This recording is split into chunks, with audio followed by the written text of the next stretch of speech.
এই ঢাকা একদিনে প্রতিষ্ঠিত হয়নি, 416 বছর পার করেছে, পুরনো সভ্যতার অংশ।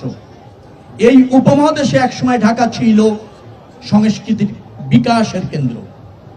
আমরা যদি ঢাকার ঐতিহ্য খুঁজি, আমরা যদি 400 বছর ধরে ঢাকাকে কিভাবে দেশকে মহিমান্বিত করেছে, অঞ্চলকে মহিমান্বিত করেছে, বহির্বিশ্বে বাংলাদেশের সংস্কৃতিকে রিপ্রেজেন্ট করেছে, তার ঐতিহ্য কিন্তু ঢাকাতে আছে এবং ঢাকা সেটা ধারণ করে।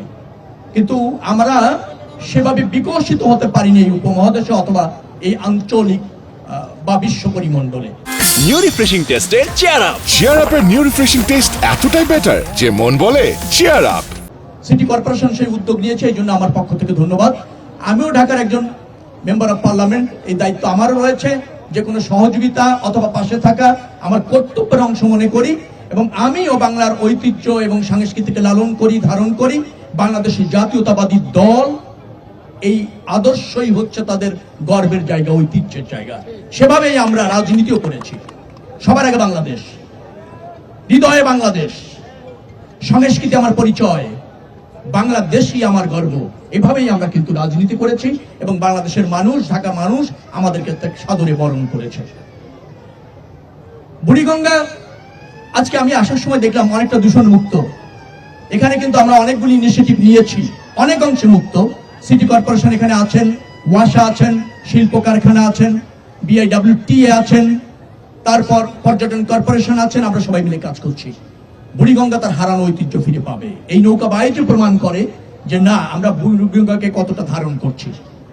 বৃত্তাকার নৌপথের কাজ চলছে, প্রশাসক এখানে আছেন। আমরা বারংবার বসেছি, কর্ম পরিকল্পনা নিয়েছি, ঢাকাকে নতুন করে ঢেলে সাজানোর, বাসযোগ্য করা, পরিবেশ বান্ধব করা, সাংস্কৃতিক এবং ঐতিহ্যের আবয়বে গড়ে তোলা এবং চারপাশে যে নদী আছে, তুরাগ, বুড়িগঙ্গা, বালু সহ, ধলেশ্বরী সহ যে নদীগুলি আছে, দূষণ মুক্ত রেখে নৌপথকে অবাধে চলাচলের সুযোগ করে দেওয়া, বৃত্তাকার নৌপথ। এবং নদী শাসনও করা হবে কিছুটা, নদীর পাড়গুলিতে যাতে মানুষ অবাধে চলতে পারে।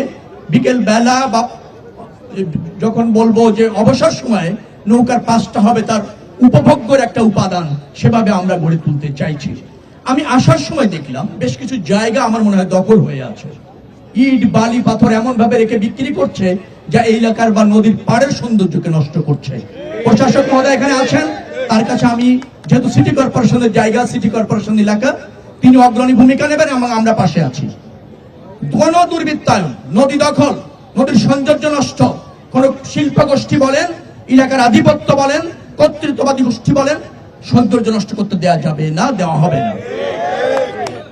বুড়িগঙ্গা দূষণ মুক্ত করতেই হবে এবং ঢাকার চারপাশে নৌ চলাচল উন্মুক্ত থাকতেই হবে। এটা জনগণের দাবি। জনগণ নৌ যাতায়াত নিরাপদ করতে চাই, মনোরম করতে চাই। সেটার শপথ আজকে আমরা এখান থেকে নিতে চাই। অলরেডি কার্যক্রম চলছে, পর্যায়ক্রমে বাস্তবায়ন হবে। এই নৌকা বাইজের শুভ উদ্বোধনের জন্য সবাই অপেক্ষা করছেন। খুব গুরুগম্ভীর কথা বলে আর ধরেন অন্য কথা বলে আপনাদের ধৈর্যের বাঁধ ভাঙতে চাই না। চলেন, আমিও উপভোগ করব আপনাদের সাথে। আমারও ছোটবেলায় এই নৌকা চালানোর বাইকে অংশ নেওয়ার একটা গ্রামের ছেলে আমি আছে, খুব খুব কিন্তু আনন্দদায়ক।